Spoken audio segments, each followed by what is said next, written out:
So, hey guys!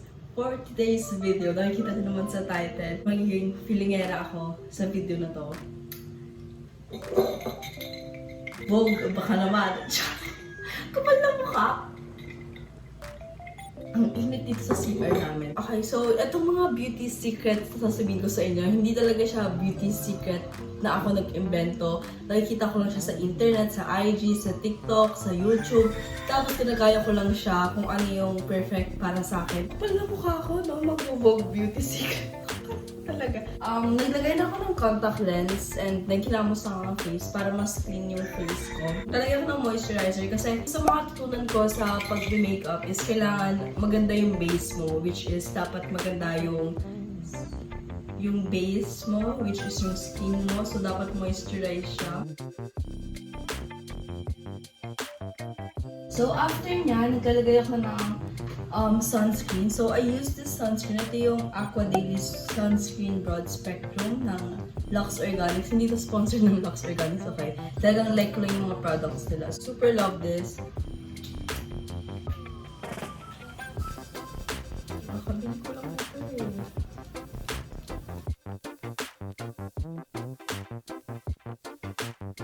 After nyan, mag-head on na tayo sa aking mukha. Next naman is maglalagay tayo ng foundation. Ito yung ginagamit kong foundation. Ito yung Maybelline Fit Me Foundation in the shade Natural Beige. Yung paglagay ko dito is sa pisngi ko lang kasi nandun yung mga acne marks ko. So, doon ko siya nilalagay.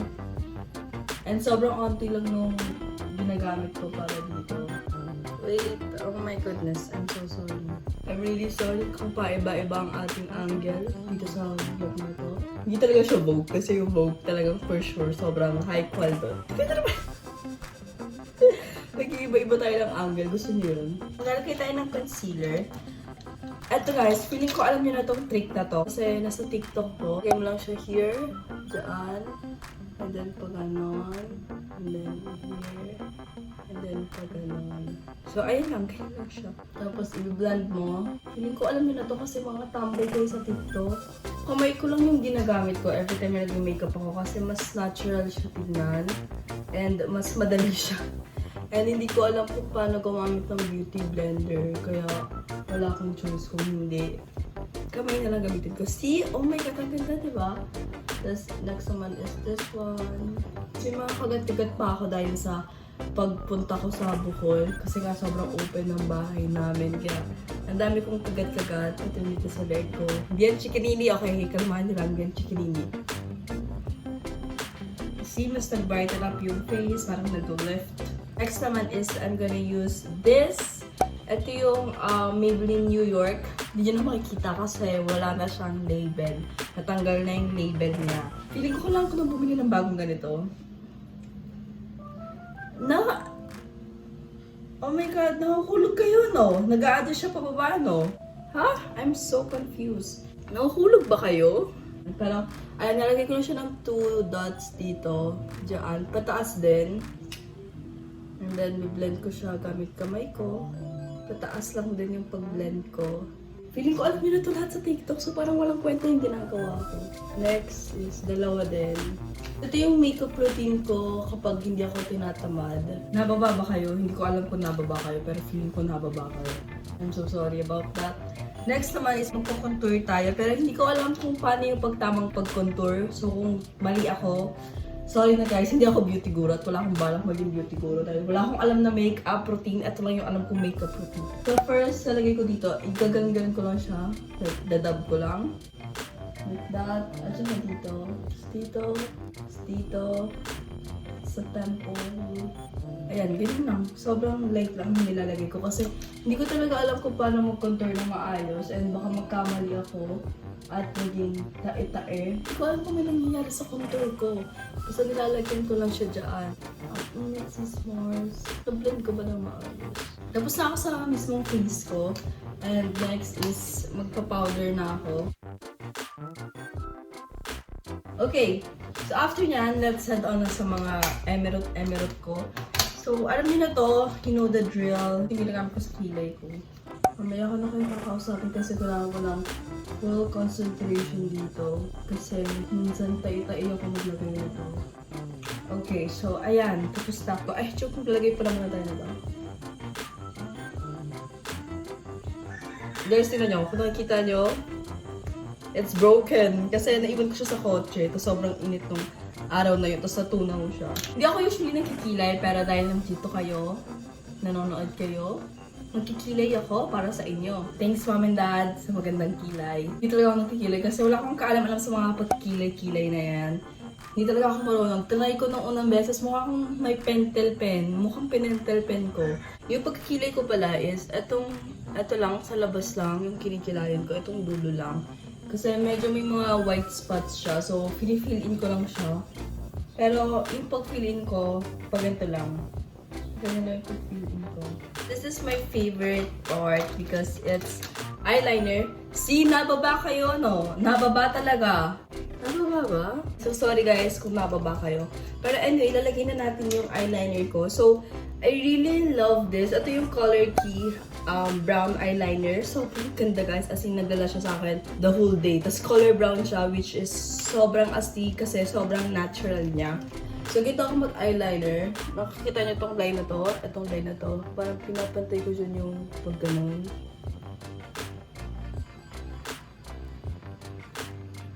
Ayan. Tapos, diretsong straight. Diretsong straight! Tapos, gagayin ko lang sa kabila. Hindi ko kama sila napapantay. Never ako nakapantay ng eyeliner.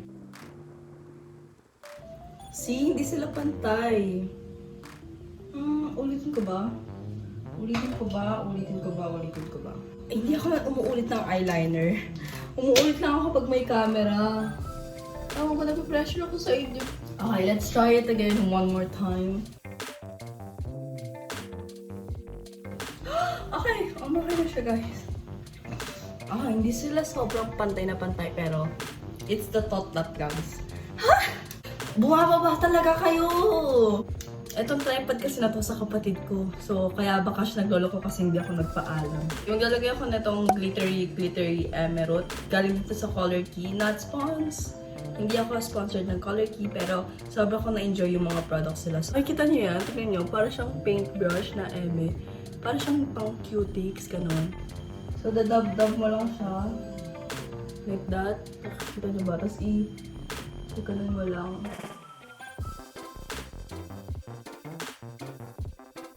Ito yung pinaka-favorite part ko kasi I like this. I like it a lot. Dinadab ko lang to dito. Ganyan ko lang. Ganyan. Ganyan.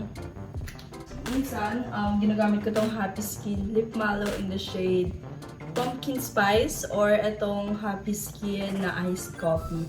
So, depende. Pero pinaka-favorite ko dito is yung Iced Coffee. Tapos, igagayan ko lang siya. Lagayan ko lang siya para mag-tone down yung redness niya. And then, after that, maglalagay ako ng lip gloss kasi sobrang favorite ko yung lip gloss. Now, let's head on sa aking buhok. So, recently kasi, ano nangyari? So, recently kasi may nahihiligan akong hairstyle. May na-discover akong hairstyle sa buhok and I super love it. So, nagpadala sa akin yung insert name here ng dalawa nilang product. So, ito yung waver. Gagamitin natin ito mamaya. And then this one, ito yung pinaka-astig guys. So, nakikita ko to sa internet and naastigan ako. Ito yung pang straight na comb. What? Astig, di ba? Nababa kayo. Oh my godness. Oh my godness. At sana if you're watching, bakit ito yung tripod mo? Ang daming reklamo, nakikihiram na lang. Ito binigay ko sa akin ng insert name here. So, thank you so much, insert name here. Kasi, yung nanay ko, hindi kami pinalaki ng madaming anek-anek sa buhay. Alam mo yung madaming pang arte-arte sa buhay. Ngayon na ako nag-inarte ng ganito. Ngayon na talaga ako nag-inarte ng ganito. Pero hindi kami pinalaki ng nanay ko na madaming anek-anek sa buhay. Wala kaming pangkulot. Kaya kung gusto mo magkulot, kailangan mo mag-braid ka overnight. First time kong magkaroon ng mga ganitong Kemerut. So, thank you so much. Insert name here. Pagkasaksak mo, kakasaksak ko lang siya. So, may nakalagay na off dyan. Ayan, off. Tapos, i-on mo siya here. Long press pala siya. Ayan, so meron dyan. Ito, nakalagay dito is 355. So, pwede mo siyang bawasan. Kunyari, gusto mo siyang gawing, 300. So, ayan, isa-stay mo na siya ng ganyan. And then, kusa na siyang mag-heat up. Ayan, so hintayin mo na siya mag-300 and then pwede mo na siyang gamitin. So, 300 yung ginamit ko kasi makapal yung buhok ko. Sobrang kapal ng buhok ko. Ayan, so kailangan natin ng sobrang malakas na enerhiya para ma-straight tong nagpapakapal yung buhok. So, nag-300 na siya. Nag-300 na siya and then gagamitin natin siyang pang-supply. Ginamit ko na to once and sobrang astig talaga nito. So, tingnan nyo guys.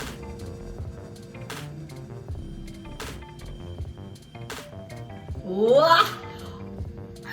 Hindi ko pala siya tapos. Wah! Wah! Gagalantin mo lang siya. Nababa talaga siya. Ngayon ko lang nag-realize na nababa siya. Ngayon sobrang taas na din. Tingnan niya, bababa na.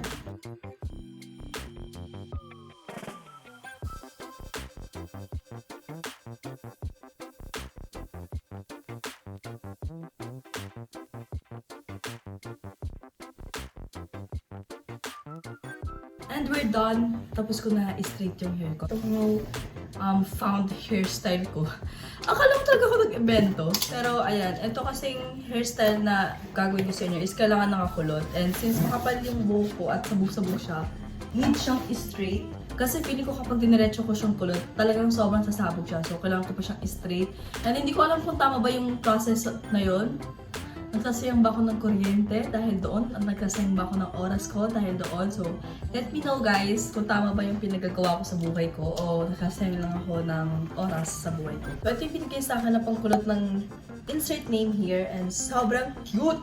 So, ito siya ngayon, nakalagay off. Pero syempre, baliktad sa screen kasi naka-mirror yung camera ko. Pero, nakalagay dyan off. And then, i-on natin siya. Meron siyang on dito sa gitna. Hindi ko na sure kung nakikita niyo, pero may on siya sa gitna. So, 370 yung sinet ko. So, hintayin lang natin siya mag 370 bago na siya gamitin.